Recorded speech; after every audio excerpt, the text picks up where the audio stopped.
They say the American market is a gold mine for European entrepreneurs, but how do you stand out in the competitive landscape? I'm Christina Rubafe-Broaddus, the American Market Alchemist, and I believe that anyone can write their U.S. success story to amplify their influence and scale their impact beyond the borders of their home market. In this podcast, you'll hear inspiring stories and practical advice from American market experts and European entrepreneurs who are making an impact in the U.S. Tune in each week for a dose of motivation and tactical tips to build your influence and visibility in the world's largest market so you stand out, attract more clients, and turn your European business into American gold. Now, let's dive in.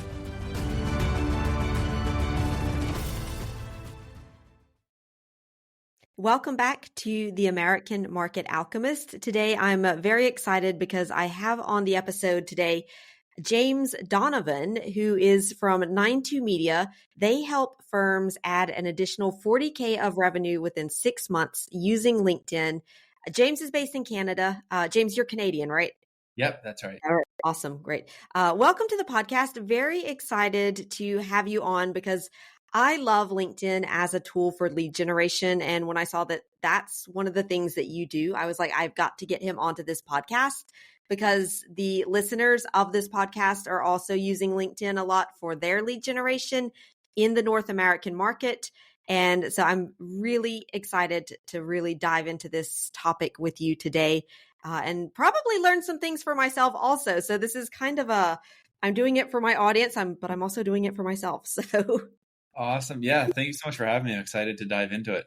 Right. So maybe just to start off, can you introduce yourself? Tell us a little bit about what you do and maybe how you've helped European or foreign entrepreneurs in general kind of develop their business in the US. Yeah, definitely. So as you mentioned, we're based out of Canada, or I guess registered out of Canada. We're kind of all over. Our team's remote. I live in Eastern Canada, spend my winters in Mexico. We've got team members in the US, team members in Central and South America, in Asia. So we're kind of all over. And we primarily work with firms in the States, but what we'll talk about today, those principles apply, across the globe, right?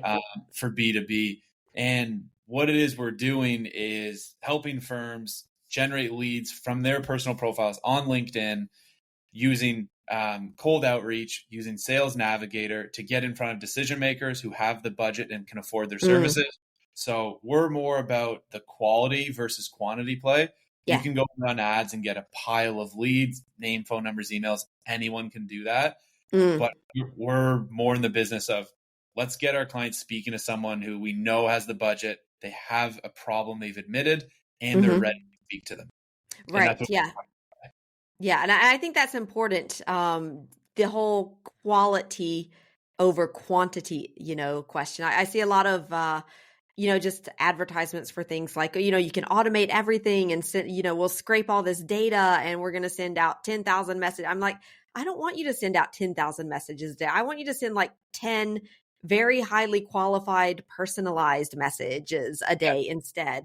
Okay. Yeah. So very much looking forward to getting into that. And so, in terms of, LinkedIn lead generation, which I think is a big part of a lot of businesses' strategies. What sort of method would you recommend for that? Or maybe can you walk us through, like, how do you do this for your clients? Definitely. So the first thing that anyone should be doing when doing outreach on LinkedIn is setting up your personal profile to showcase who's the leader in your space.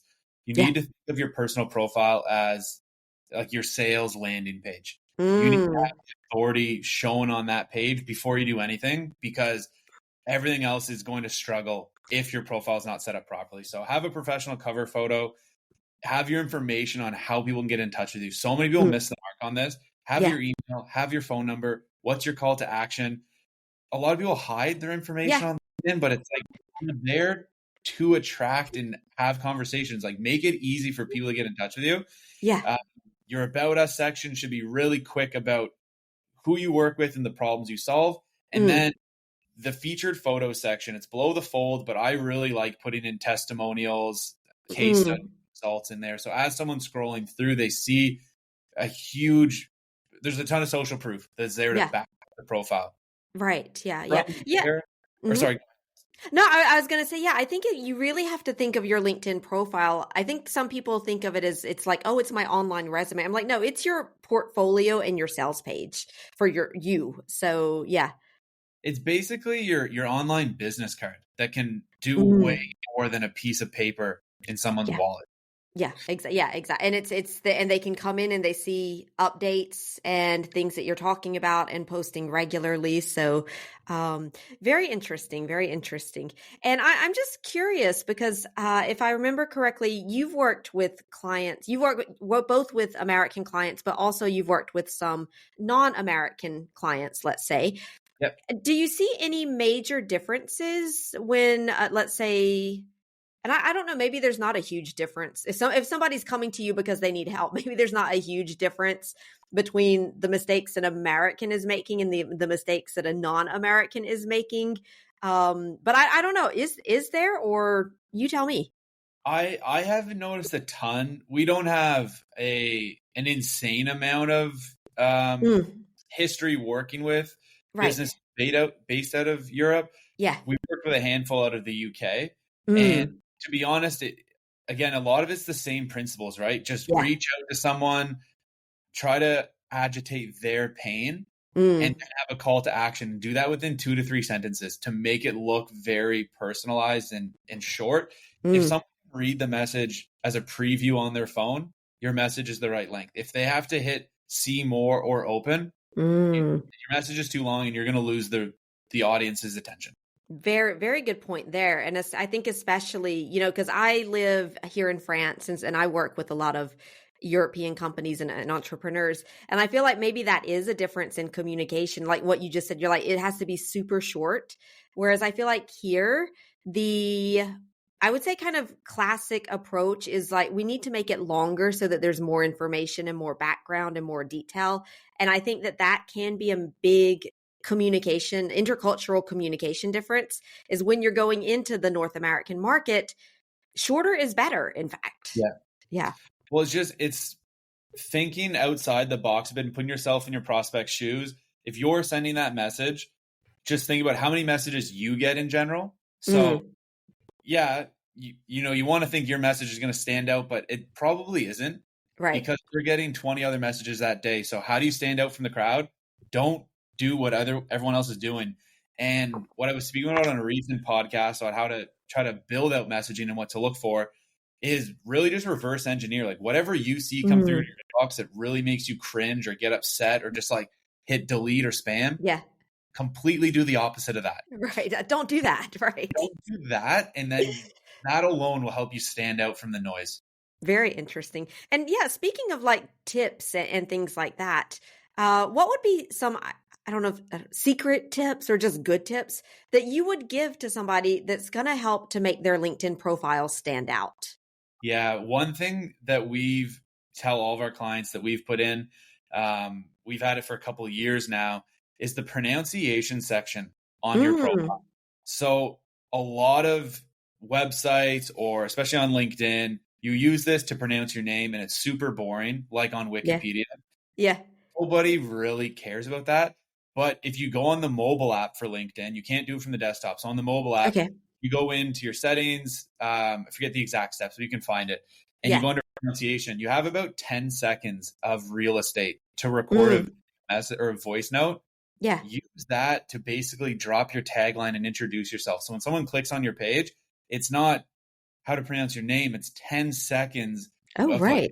enthusiasm and what it is you're doing and the problems you're solving. That Oh, is what right. will separate you from someone else's profile they're clicking on. Yeah, exactly. Like you can, I guess there's kind of killing two birds with one stone there. They're gonna learn how to pronounce your name, which like, if you are a foreign entrepreneur and you're coming into the US market, you might have a name that people are not sure how to pronounce and they might not feel comfortable asking you, like, how do I pronounce your name? So just kind of eliminating that little bit of friction can be already a positive interaction that they're having with you without actually talking to you.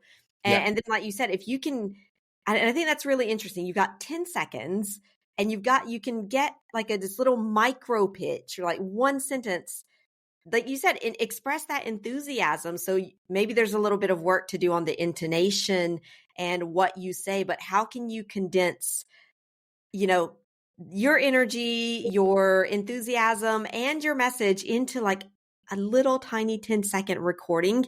I might have to make a little video on that soon. Yeah. It's But a really yeah, good way to like leave that hook and yeah, for the individual to be like, I need to reach out to them. I need to know more about what they're doing. Like I'm intrigued now. I'm curious. yeah, That's really the point of that. Like use that to drive someone else to be like, I need to talk to you. Like what is right, yeah. Yeah, to just maybe like invite you to connect with them, maybe send a message to say, hey, I found your profile, very interested, let's talk. Speaking of reach out, now I would say a lot of the people that I work with, if I asked my European clients, what's the difference between American communication and the communication styles here in Europe, they would say, oh, Americans they're really direct and they're really to the point. But when you're trying to reach out to someone, perhaps for the first time, yes, you want to be efficient and direct and to the point, but at the same time, you don't want to be too pushy. How would you balance that out with being direct to the point and efficient, but also not overly pushy? Yeah, that's a great question. My team would probably laugh or they'll laugh back because they know I'm way more direct and Mm, point, and I'm just like, let's get rid of all of the fluff. Like what do we need yeah, to know and when is it going to happen? right. Um, I think it really just comes down to testing. Like we've had specific Mm, campaigns we put out that are extremely direct in the first message. It's right. like, yes, this is a cold message. We sell our service for X amount. This is what we do. Are you interested? And Hmm. we had people respond back positively and they're like, hey, I love the transparency. Let's have a call. And Yeah. now, biggest thing, the elephant in the room, it's out on the table. Ultimately, the conversation is going to come down to that. So that's out of the way. And then you're going to get people, hey, thanks for the transparency. I'm not interested, or they're just not interested. So that's Mm, fine. A yeah. more softer approach, again, like we work with a lot of fractional CFOs, helping them Mm, help them get clients. So we'll reach out right. to a construction firm. Hey, business owner, when was the last time your existing CPA looked at your profit margins? Right. We already know they have a CPA, so we're addressing that objection in the first message. Okay. And hey, I got a couple strategies I'd love to run by you. Would it make sense to talk? So we're kind of putting the ball in their court. We're piquing their curiosity. If we got some strategies we'd love your Mm, opinion on, and we're addressing that first objection. Like we already know you have a CPA, yeah. but you can't say I'm not interested. I have one. Right. Just again, a couple short messages. Think about what's the most common pain your audience sees. What are the most common objections you're getting, and just handle that in your messaging, and then have a call to action. Okay. Right. So yeah, really, it's. I would say, yeah, maybe the direct part is the call to action, making it clear, like, what do you want them to do? Yep. And then you can test out different, let's say, different degrees of directness. Like you said, the very transparent, like, hey, this is a cold reach out message. This is what we offer. Are you, and I really kind of like that. Because like you said, it's short, it's to the point. It's very clear. Like, this is the reason I'm like, you're not like pretending to be interested in them to, maybe 5 exchanges later find out they just want to sell you something. Yep. So it's just like, hey, this is what we do. Are you interested? And I imagine, you tell me if this is different, but if I got that message, if it's something that I might be in now, if it's something that I'm just not interested, I'm either going to just ignore them and that's okay, or say, thanks, but no thanks. If it's something that I might be interested in, probably what I'm going to do is go and look at their profile. So what you said about having your profile in order being very important, maybe go and check out what they're publishing, see if they've got a website, go and check that out. And then I'm going to respond to them. But at least that type of message, if it is something that I might be interested in, gets me engaging with you. You don't know it because I'm just kind of scoping you out on the internet, but I'm engaging with you and I'm looking at what you're doing and I'm evaluating, do I want to respond to this person? And I think that is perhaps maybe an underestimated objective of the DMs, because ideally, we want to send a DM the person we want them to say, yeah, I'm interested. When can I talk to you? I don't know how often that really happens, but at least we're getting them to interact with us in a different way. And they're going to start consuming your content a little bit more. Yeah. And really nice about LinkedIn, when you have Sales Navigator, you can see when someone views your profile. That Yeah. is a nice notification of, okay, so I sent this out. Yeah. They went into my profile. You can put 2 and 2 together. Yeah. You can just mention them back. Hey, I haven't heard back from you. Is there anything in particular you liked on my profile? Is there anything that stood out to you? Ask another question based off some of the information you have. There's a lot of other tools out there for pixel tracking to see where people are going, if they're on your site, all of those things. So you get into, the weeds with all of that, but just inside of LinkedIn, when someone views your page, I like to be a little bit cheeky about it and just send them a message. And you can be as direct as well. Like, hey, I saw you on my page. Yeah. I know you're looking at me. I see you. Right. Respond. What's up? Yeah, exactly. And and again, I think, anybody who's using LinkedIn very often, they know that these things exist. So if I'm on LinkedIn and I go and I look at somebody and I get a DM from them right after, I'm like, this is not a coincidence. They saw that I looked at them and they're reaching out, and I'm like, hey, they're using it well. I'm kind of impressed, actually, more than because I think we might think an objection we might have is like, that's a little creepy if I send them a message when they're looking at me. But the way I see it, I was like, I see that this person knows how to use this tool, and I'm impressed by their skills. So, well, it's like if you're at a networking event, right, and there's someone across the room looking at you. Yeah. Like, yeah, it might feel a little awkward, but if they walk over and start to speak to you, they're like, okay, well, what from me caught their attention? Or think of it that way. Like, it's a massive networking event is what's taking. It's all done online. But that's a good way of, we're at one big giant trade show. And we just all have to go and talk to each other and figure out, is it interesting for us to continue a conversation? But you've got kind of the added advantage of being able to scope them out a little before you go and approach them. So, yeah, right. So what about, let's say, so you approach somebody, you DM them, great, to an appointment. But what are some of the difficulties that you've seen that people face when they're trying to maybe call up leads or maybe set appointments in the DMs? And if you've got any insights of, again, American clients or entrepreneurs versus foreign entrepreneurs, but what are some of the general difficulties that people have? Great question. The biggest thing is speed to lead. When you get someone who's interested in what you're doing, call them right away. Unless typically said, like, I'm away for the next 2 weeks, don't reach out to me. Or I'm super busy, I cannot look at this for another 90 days. Okay, no worries. Hey, sounds good. I'll put you on my radar. I'll reach back out. Anything else, when someone replies back, hey, this sounds pretty cool, can you tell me a little bit more? Pick up the phone and call them. Hey, speaking on LinkedIn about XYZ, does that ring a bell? And go into the conversation. And if it's not a good time, no worries. When can we set up a time to speak about this in the next couple of days? Yeah. Calling someone as soon as possible is going to go so much further than sitting on it and waiting. And should I wait a couple of days? No, because someone else is going to message them and get their attention, and that person's going to call them. Yeah. I was reaching out to a couple contractors the other day, actually, to get some stuff done around the house. Yeah. Reaching out to multiple companies. It took one person 6 days to get back to me. I left a voicemail. I was like, hey, I want a quote. I want this job. Like, I want this job done. I have money to be spent. Yeah. He called back 6 days later. He's like, hey, when can I come by? I was like, you can't, because the other guy's literally here now doing the job. Right. If you called me back same day, right away, like, the money would have been yours. So just call back people when they express interest. Yeah, exactly. And I think this might be a difference in perception in the US or North America versus, I'm going to say here in France. I don't want to generalize in Europe, because in other countries it might be different. But I feel like in the US, it's, if you're there, if somebody contacts you or manifests some kind of interest and you jump on that like right then, people are like, wow, this person, they're on top of it. They're reactive. They want it, and that's seen as a positive thing.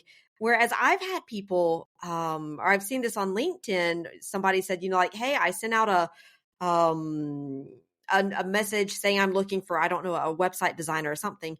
And this person, they called me up and they sent me a video message, and I was like, they must be desperate for work.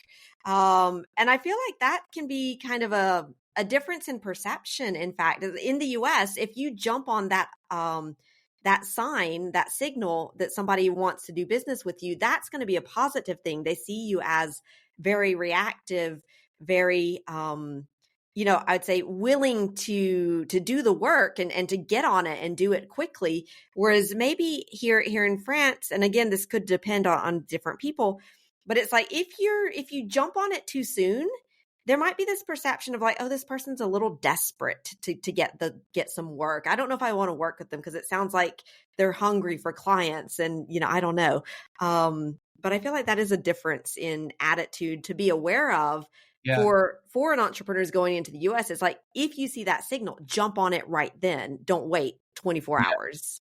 I can see both sides of the coin, and I think it's always just going to depend on the individual, but yeah, you can only control what you can control. And right. The way I see it is, if you can control how fast you follow up with someone and your mindset is, I full-heartedly believe in my product, I'm doing them a disservice by not reaching out, then, okay, if you're fine with potentially losing out on business, you want to wait, play the 3-day rule, whatever it is, sure, do that. I just know from what we're doing with lead generation appointment setting, that also demonstrates how serious we are about helping out our own clients. Yeah. So if we see a response come in, I jump on it right away. I speak to that person. They want to sign up. It's like, hey, what you just went through, that's literally what we're going to do for you. Yeah, exactly. So it just helps walk them through kind of a demo they don't really know they're a part of.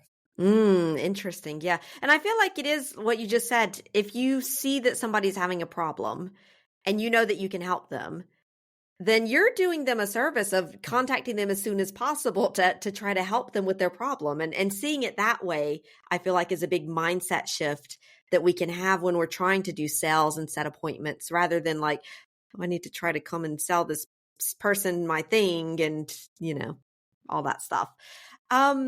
Okay. Now what about, how would you, I guess, help somebody who needs to maybe overcome a lack of credibility? They need to build up trust with their potential clients, especially if they are just getting started in the U.S. market and they're outside of the U.S. market, especially, if they have a strong accent, which for better or worse, can sometimes interfere with the way that you're perceived in terms of credibility.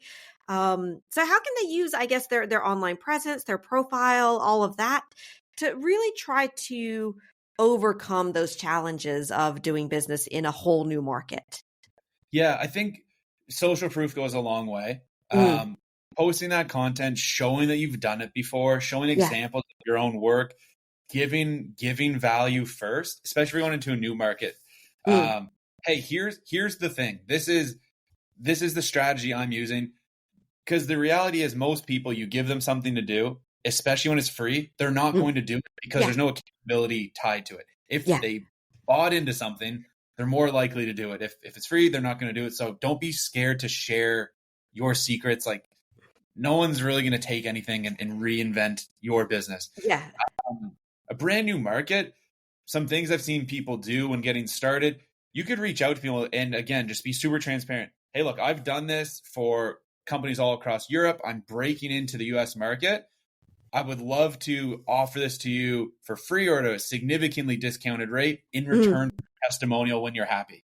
Do that for a couple different people. Now you have a couple case studies. The next one, to, hey, we charge X, Y, and Z, and we've done it for these 3 companies here. When do you want to get started?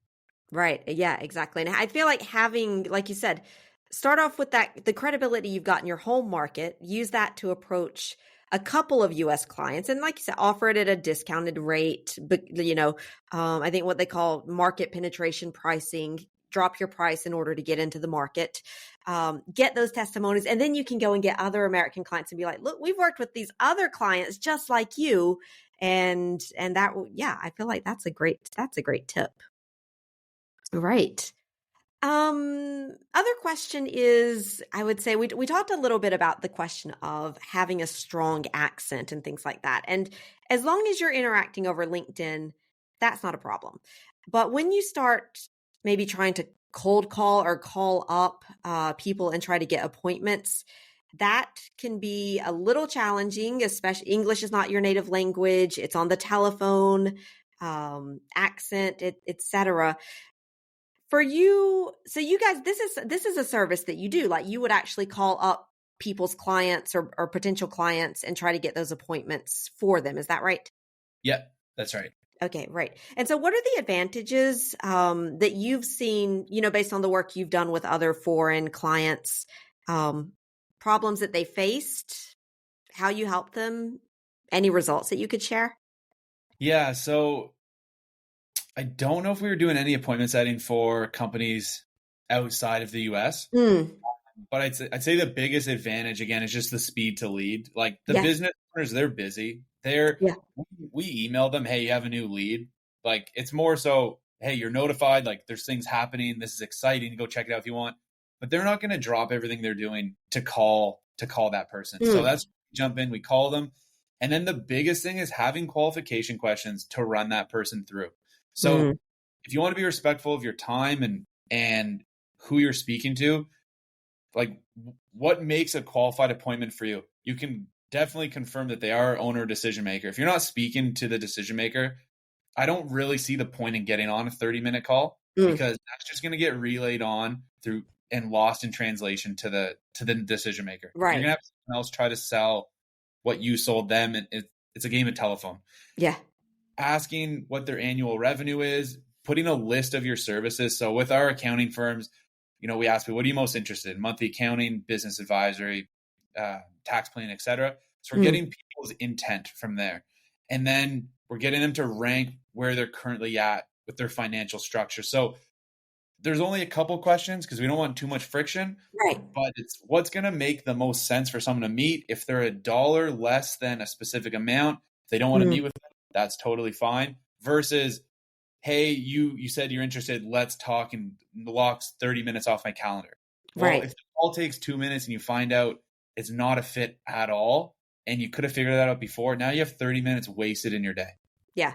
Yeah, exactly. And I think that that's important because I feel like again, I think that could be also be a difference that I've seen sort of here in Europe versus in the US. We tend to, I've gotten onto 30-minute calls with potential clients and yeah, we talk about it and it's a very nice conversation, et cetera, et cetera. And we get to the end and I find out either they don't have the budget or they need to talk to 5 other people before a decision is made. And I'm like, I just spent like 30 to 45 minutes with you and this could have been handled in like maybe an email to figure this out or a quick 2-minute call. I feel like just like you said, having a quick little call, somebody who can maybe call up a lead, qualify them, and then decide, is it worth your extra 30 minutes to actually meet with them or not? Then yeah, that just saves everybody time and money and it makes business so much more efficient. Yep, 100%. There's Mm, nothing worse than hopping on and in the first 30 seconds, nothing's going to happen. And exactly. out of pleasantries, you hang around for 30 minutes. So just whatever those things are that you need to figure out prior, just ask them in Yeah. an email, put that on your booking form so they're required. Yeah. Like value your time. Yeah. Yeah. Oh yeah, that value your time, value their time as well, and do the qualification quickly and right up front, and then decide to maybe book in a longer meeting after. Right? Okay, very interesting. So thank you very much, James. Before we finish up, if people want to come and check out what you're doing and perhaps call up on you for your services, where can they find you? Definitely on LinkedIn. Be Okay. crazy to say. It would be crazy to say anything else. I think after Right. talking about LinkedIn for 30 or so minutes, Yeah. LinkedIn, or you can find us on our website 92media.com. That's all spelled out. So NINETWO. We Mm. have more information there. We got some couple free resources as well. We'd love to Mm. chat. Whoever wants to. If it's a good fit, awesome. If we can't help you out, try to point you in the direction of someone else who can. Right. Awesome. And well, yeah, I'll put all of the links to all of that down in the notes below the podcast as well. So they can just come and find you on LinkedIn, click over to your website, and then, yeah, use all of these strategies to start really building up their presence and their reach out and their, lead generation in the American market to build up their business and everybody. It's a win-win-win. So Awesome. Right. Okay. Thanks, James. Have a great day. And yeah. We'll You see as you well. around the internet. See ya. Bye.